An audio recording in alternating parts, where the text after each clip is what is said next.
অনুব্রত মণ্ডলকে কার্যত শীর্ষ নেতৃত্ব বুঝিয়েই দিল যে আপনার ডাকা বৈঠক নয়, যদি কোর কমিটি বা জেলা স্তরের কোনো বৈঠক ডাকতে হয় তাহলে সেই বৈঠক ডাকবেন জেলার কোর কমিটির চেয়ারম্যান আশিস বন্দ্যোপাধ্যায়। কারণ আপনারা জানেন যে অনুব্রত মণ্ডলের নাম করে একটি জেলার গ্রুপে অনুব্রত মণ্ডল বৈঠক ডাকছেন এমনটাই পোস্ট করা হয় এবং সেই বৈঠক নিয়ে কার্যত উষ্মা প্রকাশ করেন জেলা স্তরের বহু নেতৃত্বই। এবার শীর্ষ নেতৃত্ব, রাজ্যের শীর্ষ নেতৃত্ব তারা বুঝিয়ে দিলেন যে অনুব্রত মণ্ডল নয়, যদি বৈঠক ডাকতে হয় সেই বৈঠক ডাকবেন আশিস বন্দ্যোপাধ্যায়।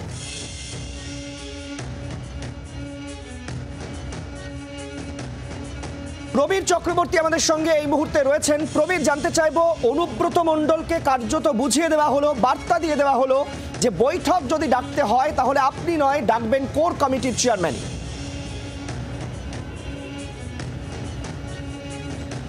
একদমই দেখো সৈকত, গত দুদিন ধরে একটি বৈঠক ডাকাকে কেন্দ্র করে বীরভূমে কোর কমিটি বা বীরভূমের জেলা রাজনীতিতে একটা কোন্দল দেখা গেছে, প্রকাশ্যে আবার এসছে।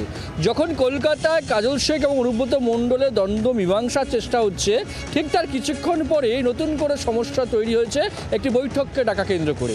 25 তারিখে জেলা কমিটির বৈঠক, একদিকে ডাকছেন কোর কমিটির চেয়ারম্যান আশিস বন্দ্যোপাধ্যায়, অন্যদিকে কোনো পদে না থাকা অনুব্রত মণ্ডল একই দিনে একই সময় একই জায়গায় বৈঠক ডাকছেন।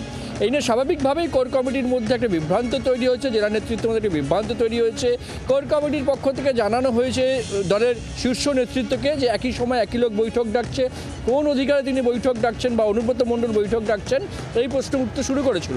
এই অবস্থায় জানা যাচ্ছে যে শীর্ষ নেতৃত্ব অনুব্রত মণ্ডলকে ফোন করেছিলেন এবং এই বিষয়টা নিয়ে অত্যন্ত ক্ষুব্ধ শীর্ষ নেতৃত্ব, যেখানে বীরভূমে কোর কমিটি গঠন করে দেওয়া হয়েছে, কোর কমিটি একজনকে মাথায় রাখা হয়েছে, তাকেই দায়িত্ব দেওয়া হয়েছে সমস্ত বৈঠক ডাকার।